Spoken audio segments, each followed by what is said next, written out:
இது நியூஸ் 18 தர்பார். நான் உங்க எழில்.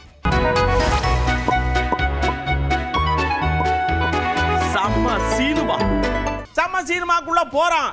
ஐயா, இந்த மனு தாக்கல் பண்ணவங்க வாங்க. இந்த கொஞ்சம் பேர் பண்ணாங்க, அது ஒன்றும் சரியில்லை, அதான் ரிஜெக்ட் பண்ணியாச்சு. அதனால் நீங்கள் 6 பேரும் அண்ணன் போஸ்டாக தேர்ந்தெடுத்தாச்சு.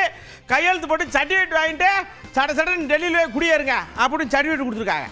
திராவிட முன்னேற்ற கழகத்தை சார்ந்த திரு திருச்சி சிவா அவர்களும் திரு கான்ஸ்டன்டைன் ரவீந்திரன் அவர்களும், இந்திய தேசிய காங்கிரஸை சார்ந்த திரு கிறிஸ்டோபர் மாணிக்கம் அவர்களும், தேசிய முற்போக்கு திராவிட கழகத்தை சார்ந்த திரு எல்.கே. சுதீஷ் அவர்களும், அனைத்து இந்திய அண்ணா திராவிட முன்னேற்ற கழகத்தை சார்ந்த திரு மு. தம்பிதுரை அவர்களும், பாட்டாளி மக்கள் கட்சியை சார்ந்த டாக்டர் அன்புமணி ராமதாஸ் அவர்களும் போட்டியின்றி முறையாக தேர்ந்தெடுக்கப்பட்டுள்ளனர் என்று அறிவிக்கிறேன். நானெல்லாம் எம்பி ஆவனா, எம்எல்ஏ ஆவனா, கவுன்சிலர் ஆவனான்னு கனவு கண்டுகிட்டு இருந்த நேரத்தில் இப்படி என்னைய சடக்குன்னு கூட்டணிக்குள்ள கூட்டியாந்து எம்பி ஆக்கி சீட்டை கொடுத்து பாருங்க, சர்டிஃபிகேட்டை கொடுத்துருக்கீங்களே மாமா. எல்லாம் உங்க ஆசீர்வாதம் தான் மாமா. உங்களுக்கு நான் எவ்வளவு கடமைப்பட்டிருக்கேன் மாமா அப்படின்னு கதறாம கண்ணீர் விட்டு அழுகிறார் நம்ம சுதீஷன் ஆச்சு.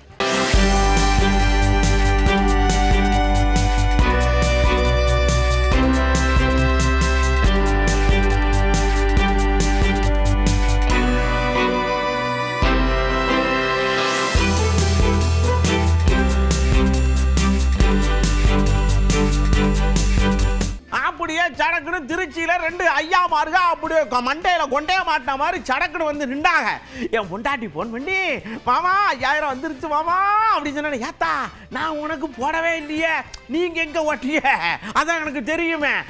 முதலமைச்சர் ஐயாலாம் ஓட்டாங்க, வந்துருச்சு, நீங்க அங்கேயே இருங்கன்ற மாதிரி சொன்னாங்க. அதாவது கட்சியை ஜெயிக்க வச்சுட்டு தான் வரணும்னு சொல்லியிருக்காங்களாம். பொங்கலுக்கு 3000 ரூபாய் கொடுத்தாரு, அதுக்கு முன்னாடி ஒரு 4000 கொடுத்தாரு, இப்ப 5000 கொடுத்தாரு.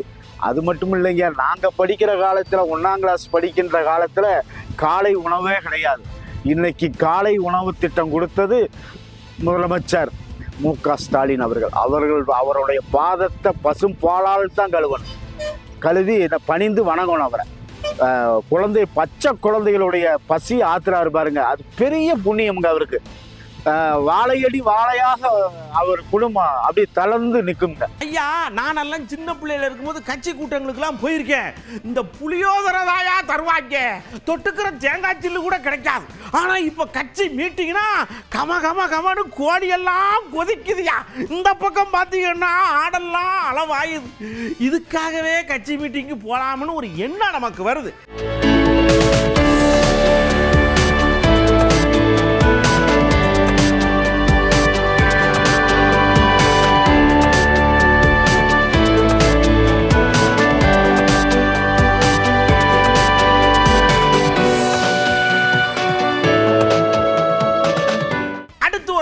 வேகமா வந்து, ஐயா அந்த லெக் பீஸை எடுத்து வாயில கொண்டு தாங்கியா போனேன், லவக்குன்னு உள்ள போயிருச்சு இல்ல, அந்த அளவுக்கு டேஸ்டா இருக்கியா, 300 வாட்டி எங்கேயாவது மீட்டிங் போட்டா சொல்லு கேட்டு சொல்லாம நமக்கு சொல்றார்.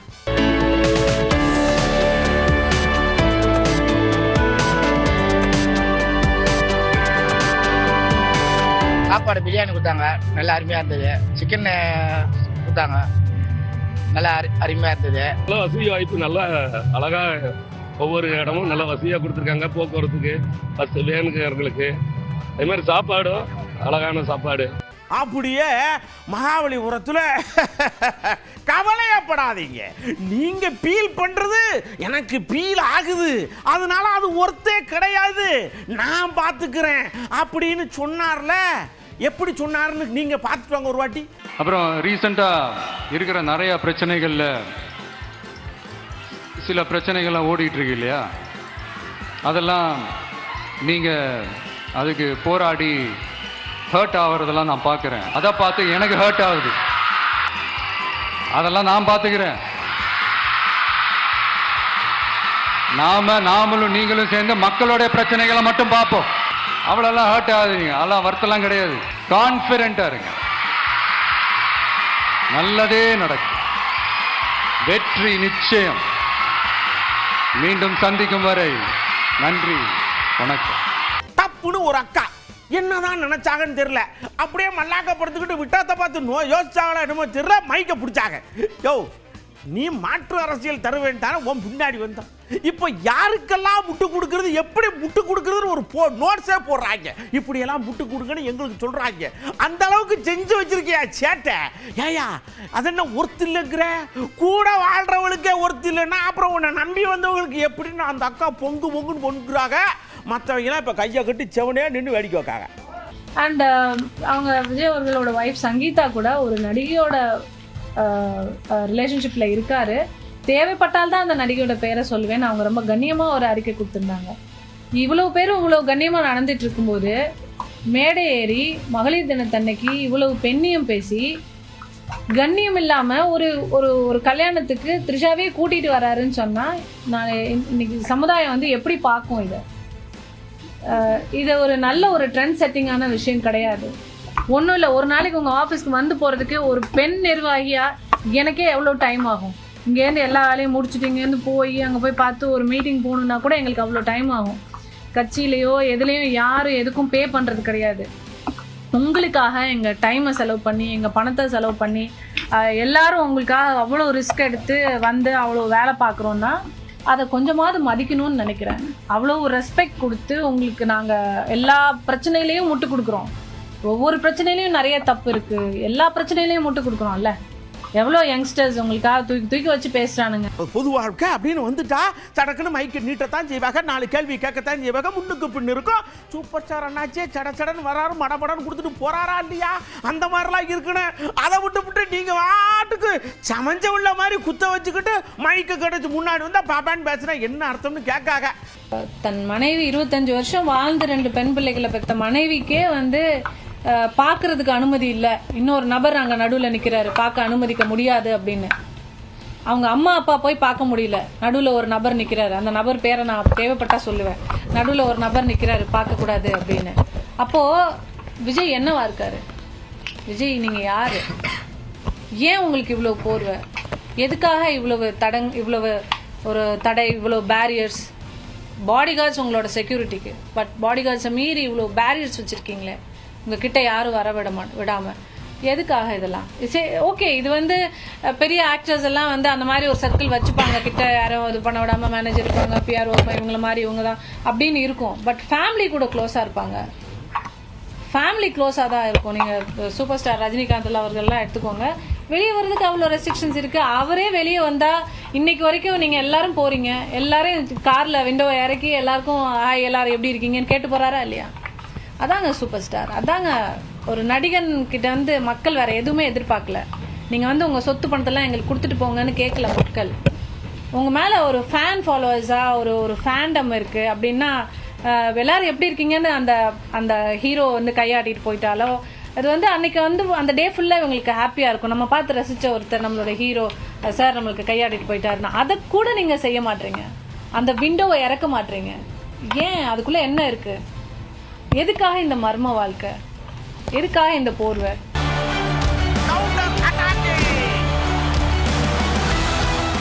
அப்படியே நம்ம கவுண்டருக்குள்ள போன உடனே நைனர் அடைச்சி வந்தாங்க. இங்க பாருங்க, நீங்க உடனே கற்பனையெல்லாம் கட்டாதீங்க. அது ஒன்லி பார் விசாரணை, நாட் பார் டீலிங் அப்படின்னு சொல்றாரு. இங்க தான் நமக்கு டவுட் வருது. உங்களை யாரும் கேட்டாங்களா? நாட் பார் டீலிங்னா அப்ப டீலிங் தானே? அதை பற்றி ஏதோ ஒரு ரூமர் பதந்தி ஓடிக்கொண்டே இருக்கிறது சார். அதாவது ஒரே நேரத்தில் தணிக்கை வாரியமும் கைவிட்டுருச்சு, நாளைக்கு வேட்பாளர் சந்தி கூட சிபிஐ சம்மன் அமைச்சிருக்கு. இது பாஜகவோட அழுத்தம், அவங்க என்டிஏ இழுக்க பார்க்குறாங்க அப்படிங்கிறதா தாவேக்காவோட குற்றச்சாட்டாக இருக்குது. அதாவது வந்து முதல் முறையான அழைப்பு இல்லை, இது 2வது முறையோ 3வது முறையாக அழைப்பு. அது இதுக்கும் பாரதிய ஜனதா கட்சிக்கும் எந்த விதமான சம்பந்தமும் கிடையாது. இது ரூமர் நான்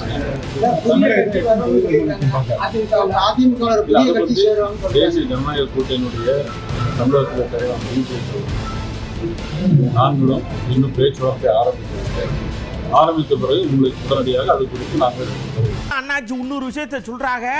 இங்க பாருங்க, 11ஆம் தேதி எங்க ஐயா தனி பிளேட்டை பிடிச்சி இங்க சரட்டுன்னு வந்து அவர் உரை ஆற்றுறதுல அப்படியே தகைக்க போகுது.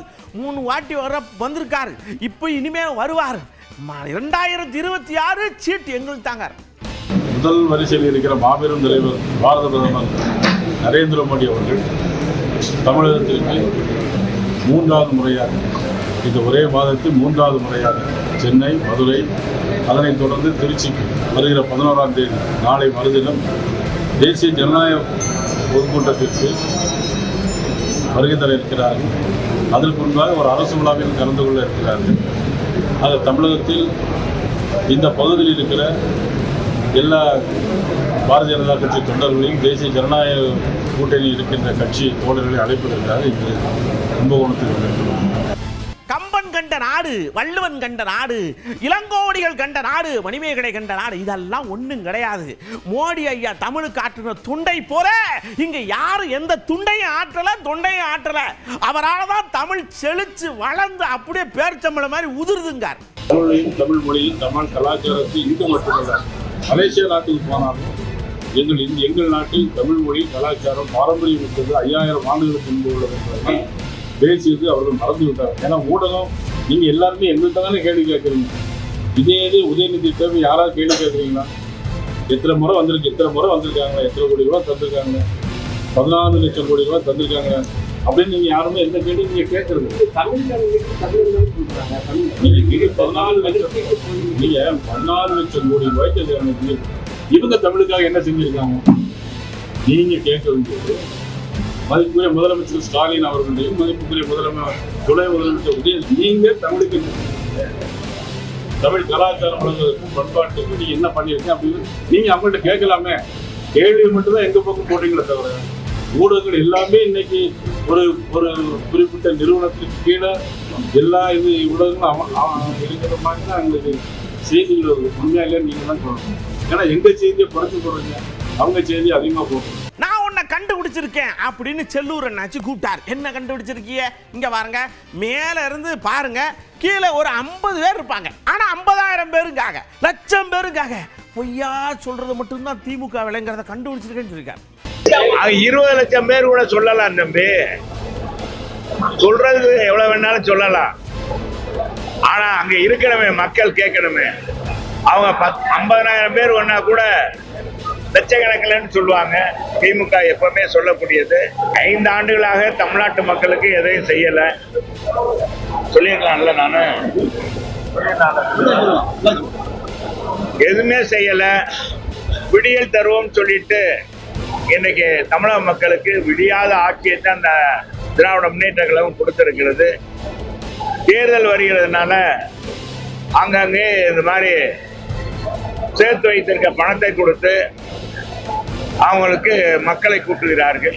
இதனால் எந்த விதமான பிரயோஜனம் இல்லை என்பதை தெரிவிச்சுக்கிறேன். வெயில் அப்படியே வேர்த்து ஊத்துது.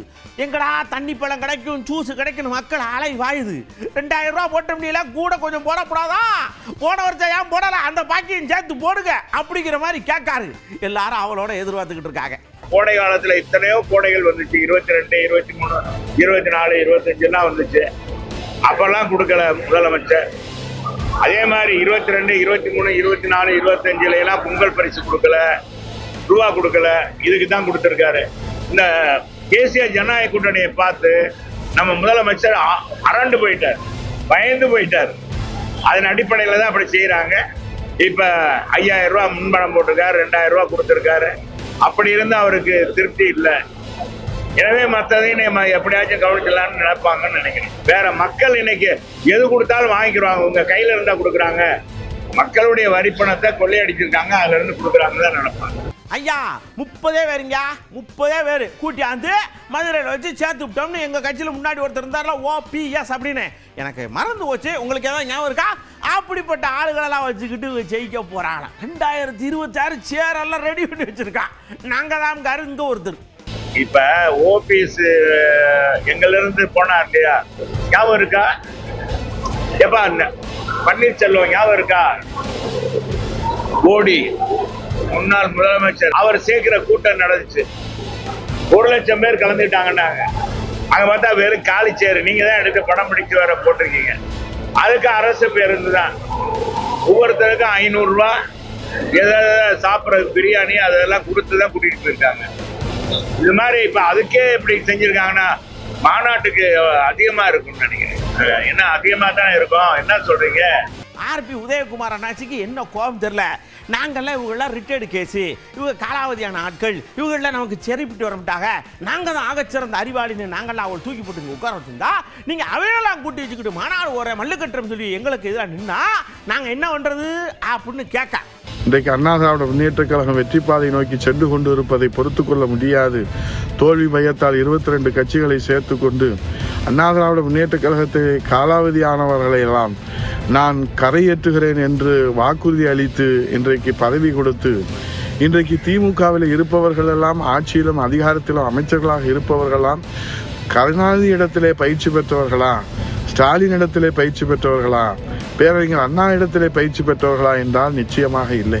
புரட்சித் தலைவர் எம்ஜிஆர், புரட்சித் தலைவர் இதயதேவ அம்மாவிடத்திலே பயிற்சி பெற்ற அனைத்து இந்திய அண்ணா திராவிட முன்னேற்ற கழக தொண்டர்களை, தலைவர்களை எல்லாம் இன்றைக்கு அபகரித்து கொண்டு இன்றைக்கு அவர்கள் நாங்கள் கரையேற்றுகிறோம் வாருங்கள் என்று ஆசீர்வாதத்தை காட்டி, ஆகவே திமுக பலவீனம் அடைந்து விட்டது.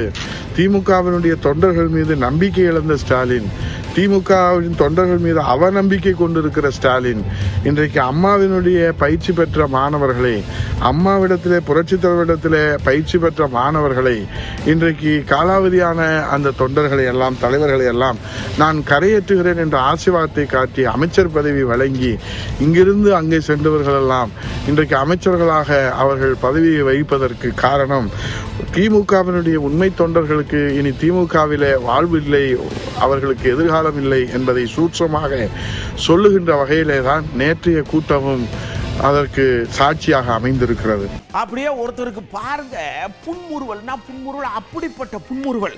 சர்டிஃபிகேட்டை கையில் வச்சுக்கிட்டு எங்கள் அப்பா இருந்தால் தான் நான் அப்படின்னு நீங்கள் எல்லாரும் சொன்னீங்களா, இப்போ பாருங்கள் எங்கள் அப்பா இல்லாமல் நான் ஜெயிச்சு எம்பி ஆகிட்டேன், இனிமேல் என்னை யாரும் ஆட்டவும் முடியாது அசைக்கவும் முடியாது ஒன்றும் பண்ண முடியாது. பாருங்கள் அடுத்த 26ல் 200 தொகுதியை ஜெயிக்கிறோம், அங்கேயும் நாங்கள் உட்கார்றோங்க. நடைபெறுகின்ற சட்டமன்ற தேர்தல் இதில் எங்கள் கூட்டணி, குறிப்பாக அதிமுக தலைமையிலான தேசிய ஜனநாயக கூட்டணி மிகப்பெரிய வெற்றி பெறும். களத்தில் திமுக மீது மக்கள் மிகுந்த கோபத்தில் இருக்கின்றார்கள். கடந்த முறை நான் சொல்லியிருக்கின்றேன், அனைத்து தரப்பு மக்கள், பெண்கள், பெற்றோர்கள், விவசாயிகள், நெசவாளர்கள், அரசு ஊழியர்கள், அரசு தரப்பில் அரசு ஊழியர்களில் அனைத்து தரப்பு அரசு ஊழியர்களும், ஆசிரியர்கள், எத்தனை வர்க்கமும் உழைக்கின்ற வர்க்கமும் கோபத்தில் இருக்கின்றார்கள். திமுக ஏமாற்றிவிட்டது என்று. அந்த வகையில் எங்கள் கூட்டணி மிகப்பெரிய ஒரு வெற்றி பெறும். குறைந்தது 200 தொகுதிகளில் நாங்கள் வெற்றி பெறுவோம். அதிமுக தலைமையிலான ஒரு ஆட்சி தமிழ்நாட்டில் அமையும். இன்னும் சில கட்சிகள் சேர இருக்கின்றார்கள். அதில் எங்கள் கூட்டணியின் தலைவர் அவர்கள் அறிவிப்பார். அதை அறிவிப்பாங்க. அவங்க கட்சிகளில் முன்ன பின்ன குடுக்கல் வாங்கல் அப்படி இப்படி இருக்கும். 60 இருந்ததுங்கிறது இப்போ 28ங்கிறது அப்படி இப்படி இருக்கத்தான் செய்யும். தேசிய கட்சிகளுக்கு அப்படி இப்படின்னு வரத்தான் செய்யும். இதை உடனே இதோட கம்பேர் பண்ணி, அன்னையோட இன்னோட கம்பேர் பண்ணி, இதெல்லாம் தேவையில்லாத வேலை. அந்தந்த சூழலுக்கு ஏற்ப, அந்தந்த நாட்களுக்கு ஏற்ப கொடுப்பது தான் ஆகச்சிறந்த ஒரு விஷயம்னு செல்வ பெருந்தகனாச்சி சொல்றாங்க. காங்கிரஸ் தேசிய கட்சி, 2வது 63 சீட்டு வாங்கணும், அதுக்கப்புறம் எங்களுக்கு 41 சீட் ஆக்குனாங்க, அப்புறம் 25 சீட் ஆக்குனாங்க. அதே மாதிரி யாருக்காவது 2 மடங்கு 3 மடங்குலாம் குறைச்சிருந்தா கேட்கறதுல நியாயம் இருக்குது. அவங்க உரிமை கேட்கலாம், அவர்கள் கேட்பதுக்கு உரிமை இருக்குது, கேட்கலாம். அவருக்கு மனசு இருக்கு, மாண்பு முதலமைச்சர் இருப்பதை கொடுப்பார்.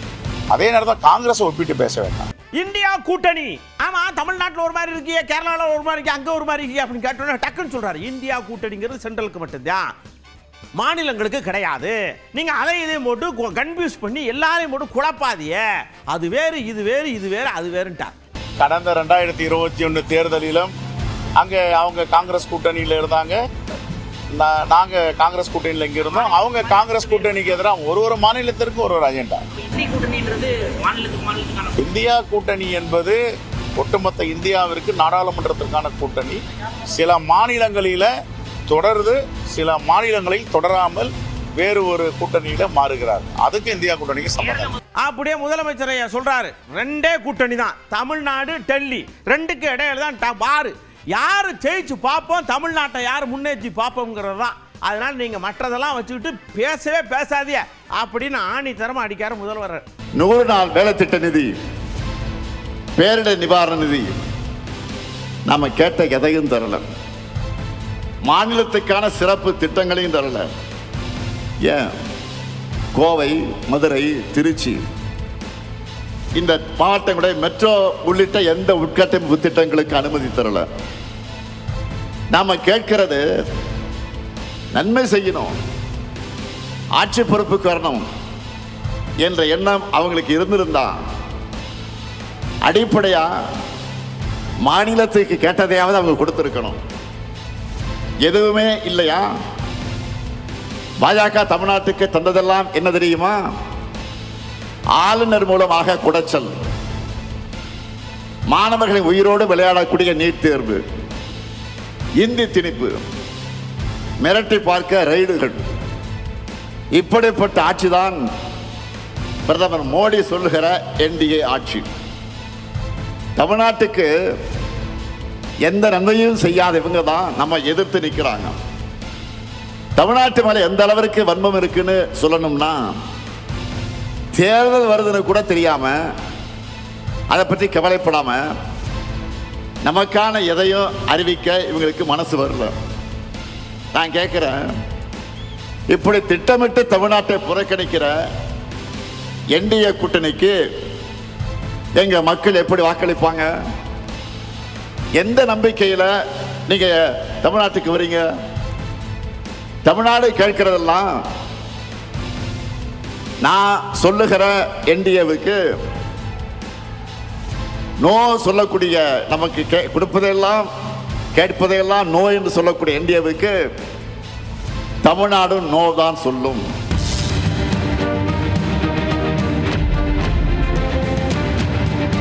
உலகத்தில் அரசியல் நடப்பு மோசமாக இருக்கு. இங்கே நாம் இப்படி சண்டை ஓட்டு கிடக்கோம், அங்கிட்டு குண்டை போட்டு டம்மு டம்முன்னு சண்டை ஓடுறதுனால ஈரானு சில விஷயங்கள்லாம் பண்ணி பிடிச்சி கேஸு வரமாட்டேங்கி கேஸு தட்டுப்பாடு ஏற்படும் போல் இருக்குன்னு எல்லா நாட்டுக்குள்ளேயும் பேசிக்கிறதாக. இந்த நேரத்தில் கேஸை சிக்கனமாக எப்படி பயன்படுத்தி சமைக்கிறது, சில பேர் இந்த அடுப்பே இல்லாமல் சமைக்கலாம் அப்படின்னு சொல்லியெல்லாம் வந்திருக்காங்கல்ல, அந்த மாதிரி அடுப்பே இல்லாமல் விறகே பற்ற வைக்காமல் கேஸே பற்ற வைக்காமல் சிக்கனமாக சமைப்பது எப்படி, டிப்ஸை சொல்லுங்கன்னு சொன்னோம். இந்த லைட்டரை ஆன் கூட பண்ணலைங்க, டிப்ஸ் பொட்டு பொட்டு பொட்டு பொட்டுன்னு வந்து விழுது. ஒரு சிலிண்டர் 1000 ரூபான்னு சொல்கிறாங்க, அது எப்படி நம்ம 1200 ரூபா சொல்கிறாங்க, அது எப்படி நம்ம வாங்க முடியும்? அதை நம்ம இன்னும் பண்ண முடியாது. அவங்க கூட்டுறாங்க, நம்ம வேண்டான்னு சொன்னாலும் நம்ம அது இது பண்ண முடியாதுல்ல. நம்ம வேற என்ன செய்ய, எங்களுக்கு விறகு வச்சு பொங்க தெரியாது, சமையல் தான் கேஸில் தான் பண்ணி பழக்கம். சிக்கனமாக பயன்படுத்துறதுக்கு வீட்டில் விறகடுப்பு அந்த மாதிரி எதுவும் யூஸ் பண்ணலாம். பருப்பு எல்லாமே நம்ம ஊற வச்சு தான் நம்ம சாப்பாடு செய்வோம், எல்லாம் செய்வோம். அதனால அதுக்கு தகுந்தாப்புல எவ்வளோ இது பண்ணணுமோ நம்ம தனி அளவு மட்டும் வச்சா போதும். கரண்ட் அடுப்பு யூஸ் பண்ணாலுமே கரண்ட் பில்லு ஏறிக்கிட்டே தானே போகுது. குக்கரை யூஸ் பண்ணலாம். அதேமாரி குக்கரை யூஸ் பண்ணுறப்ப அதில் 2-3 பொருளை வேக வைக்கிறப்ப கேஸ் சிக்கனமாகவும், தோட்டத்தில் கிடக்கிற விரவெல்லாம் வேஸ்ட்டாக தான் போய் மடித்து குப்பையில் போகுது. அதை நம்ம யூஸ் பண்ணி வெந்நீர் போட்டுக்கிறதுக்கு மற்ற தேவைகளுக்கு அதை யூஸ் பண்ணாலே அந்த பொருளும் வேஸ்டேஜ் ஆகாமல் நமக்கும் யூஸ் ஆயிரும். விறகடுப்பும் யூஸ் பண்ணிட்டு தான் இருக்கேன், கேஸ்லேயும் யூஸ் பண்ணுவேன். அதனால ரொம்ப நாள் வரும், எனக்கு 4 மாதம் வரும். சமைக்கிறது அரிசை விறகடுப்பில் வச்சுக்கணும், அப்போதான் அது சிலிண்டர் அதிகமாக காலி ஆகாது. அது மாதிரி சமைச்சுக்கிட்டா நமக்கு கொஞ்சம் சிக்கனமாக இருக்கும். ஆனால் கொடைக்கானல் பொறுத்தளவில் விறகடுப்பெல்லாம் யூஸ் பண்ண முடியாது, விறகு கிடைக்கிறது ரொம்ப கஷ்டம். சோலார் அடுப்பு அந்த மாதிரி நம்ம பயன்படுத்தினா நம்மளால வாழ்க்கையை ஓரளவுக்கு ஓட்ட முடியும். அடுத்துன்னு பார்த்தா ஆல்டர்னேட்டிவ் இண்டக்ஷன் தான். நம்ம வீட்டில் மாடு இருக்கு இல்லையா, அந்த மாட்டை சாணத்தை கவர்மெண்ட் மூலியமாக மானியம் தராங்க. அந்த சாணத்தை கரைச்சி காலையில் நம்ம ஊற்றிட்டோம்னா ஈவினிங் யூஸ் பண்ணிக்கலாம். நமக்கு அது ரொம்ப பழைய காலத்தினுடைய ரொம்ப எலிஜிபிளானது, உடம்புக்கும் எந்த ஒரு எஃபெக்டும் கிடையாது. சோலார் லேம்பு அந்த மாதிரி பார்த்தீங்கன்னா மின்சார அடுப்பு இந்த மாதிரி பார்த்தீங்கன்னா யூஸ் பண்ணனா பார்த்தீங்கன்னா நம்மளதும் பார்த்தீங்கன்னா அந்த கேஸ் பார்த்தீங்கன்னா மிச்சமாகும். வேலை வேற இல்லை, கூலி வேலைக்கு நாங்கள் செஞ்சுட்டு இருக்கிறோம். அப்புறம் இப்படி ஏற்றினா என்ன பண்ணுறது? இந்த ரேட்டு கொஞ்சம் குறைச்சிங்கன்னா தான் இந்த பிரச்சனைக்கு ஒரு தீர்வு கிடைக்கும். எல்லாம் விலை இருப்பது சொல்லிட்டு எல்லாம் பயம் இருந்துட்டே இருக்குது. ஸோ இது ஸ்டாப் பண்ணுறதுக்கு கவர்மெண்ட் சில ஸ்டெப் எடுக்கணும், ஒரு ஓப்பன் ஸ்டேட்மெண்ட் கொடுக்கணும். சார், இது வரைக்கும் நீங்க பார்த்த விஷயங்கள், உங்களுடைய வாழ்க்கையில நடந்த விஷயங்கள் அரசியலோட ஒத்து போகுதா இல்ல வேறு எந்த வகையில ஒத்து போகுது? இதுக்கு நாம என்ன பண்ணலாம்? உட்கார்ந்து யோசிங்க. யாராக இருக்கட்டும், அது எந்த கட்சியாக இருக்கட்டும், தன்னுடைய கொள்கையில சரியா இருக்கிறாங்களா, உங்களுக்கு அது வாழ்வியலோட ஒத்து போதா பார்த்துட்டு ஓட்டு போடுங்க. கண்மூடித்தனமா இருக்காதீங்க. அடுத்த தர்பார்ல ஏகப்பட்ட விஷயத்தோட நான் உங்களை சந்திக்கிறேன். அதுவரை உங்களிடமிருந்து அன்போடு விடைபெற்றுக் கொள்வது உங்கள் அன்பு நண்பன் எழில். வணக்கம் மக்களே.